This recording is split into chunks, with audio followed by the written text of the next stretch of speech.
too many respected leaders of the industry and policymakers here. I cannot wish you all by name, but my regards to all of you present here and present online.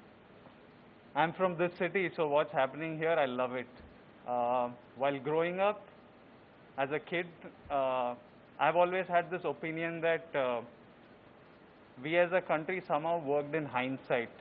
I thought that we always waited for a problem to happen, let it get really serious till it became a deal breaker and then try and find solutions. But over the last 5-6 years, what I've been seeing governments working with foresight.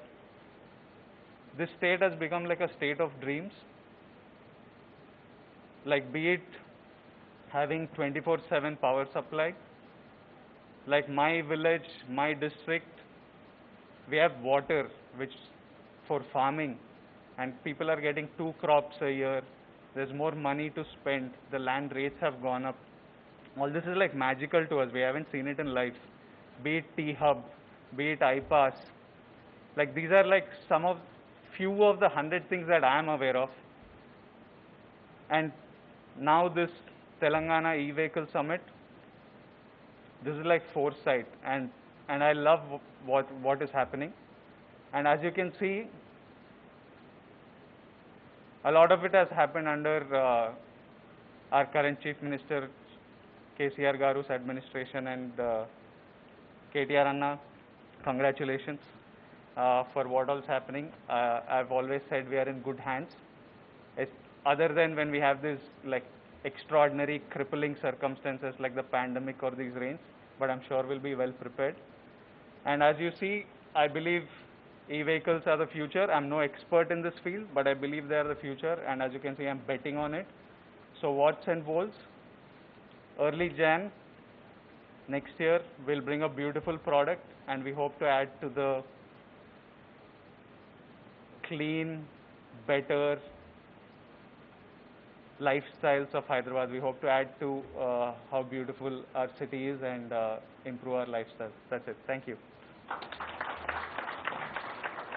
Statistics, when the world economy and India's economy also, in fact, has not been doing very well for the last more than a few quarters. In fact, as you all may remember, even before Corona hit us, I think the last 8 quarters preceding, the pandemic, also we have seen slowdown across the country. But fortunately for us in Telangana, our annual GSDP growth rate has been consistent. We've been growing at a breakneck speed, and we've been growing at a much, much rapid pace than any other state in the country at 14.2% over the last 5 years. We are consistently ranked as among the top 3 states in the country on the ease of doing business rankings. We have slipped a slot this year, but we'll bounce back, I'm sure.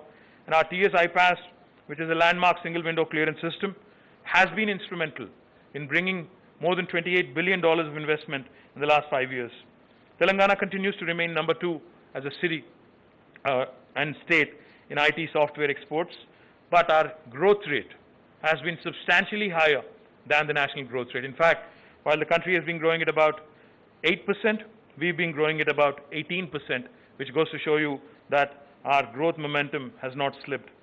We've also recently added many EV-related technology firms, such as ZF Automotive and Electronics, ZF Automotive, and electronics firms such as Oppo, Vivo, Skyworth, Intel, Micron. All of them today are having significant presence in our city. Our innovation ecosystem is second to none, with important players in important institutions such as RICH, the Research and Innovation Circle of Hyderabad, TASK, the Telangana Academy for Skill and Knowledge, soon to be coming up T-Works, and of course T-Hub, which is widely known. We intend to leverage our strengths in electronics, aerospace and defense, and information technology sectors, creating synergies, thereby developing as a center for research and innovation for all electric vehicles, battery technologies, and other emerging technologies such as autonomous and connected vehicles. We have taken a pragmatic approach in drafting this policy. We've consulted the industry. We've also discussed with various other public policy institutions, and I guarantee that if we meet the initial numbers, because there might be a concern that the numbers that we've showcased in this policy are on the lower side in terms of adoption. I promise you one thing, that if we meet the initial numbers, I shall go back to the Cabinet and plead with Honorable Chief Minister to further increase the numbers and extend incentives to as many people who adopt to these electric vehicles as possible. As I pointed out, I think the key departments, Transport Department, of course, plays a very important role in regulatory and adoption of EVs. I request the Honorable Transport Minister and Transport Secretary to work with us closely, and let's work together in ensuring that this becomes a success. Energy Department also needs to take measures to make charging easily available. I'm glad that they are represented here by Mr. Janaya, who will ensure, but TS Redco will also set up a lot of charging stations. MA and UD, of course, which is also under my supervision, will ensure all regulatory approvals and setting up of necessary infrastructure with respect to our charging stations that we will be setting up in metro stations and elsewhere. Will also be in parking lots also will be, factored and will be given whatever incentives are required to make it sustainable. We're also, as I pointed out, planning to establish public charging stations at airports, railway stations, metro stations, parking lots, bus depots, markets, fuel stations, malls, etc. And I request all charging station players to come forward and work with us. And we can work with, we're not exclusive to anyone. We will be open. We will work with, all the leading players in the industry in a very transparent fashion. And we look forward to working closely with you. We're already establishing 178 charging stations in Telangana. And the state already, as was pointed out by Honorable Transport Minister, has a fleet of buses plying through TSRTC. We're currently engaging with ARAI, with whom we've just signed an MOU, to collectively work towards promoting research and development for manufacturing of electric vehicle and energy storage systems. Because looking forward, as was pointed out by Anna Roy, India needs to find its own solutions. We cannot be aping the West. We cannot be aping any other country with respect to EVs, because our situation is very different. Our people are very different. Our approach to our roads, our approach to our urban planning, our approach to adoption of technology is very different when compared to other countries and other parts of the world. We believe that the EV adoption would increase more and more since the policy just rolled out today, as was pointed out again by my previous speakers. While Government of India may have launched out their idea, their efforts 3 years ago, I think it's very, very important for the states to join this to actually, gain momentum. And with Telangana now, coming out with its own policy, I believe the adoption would improve and increase at a rapid pace.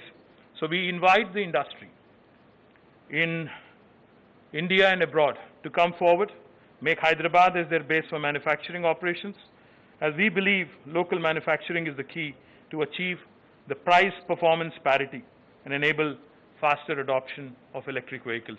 Once again, I thank all the stakeholders who have participated in policy making, who have come forward to invest in the state of Telangana, and I look forward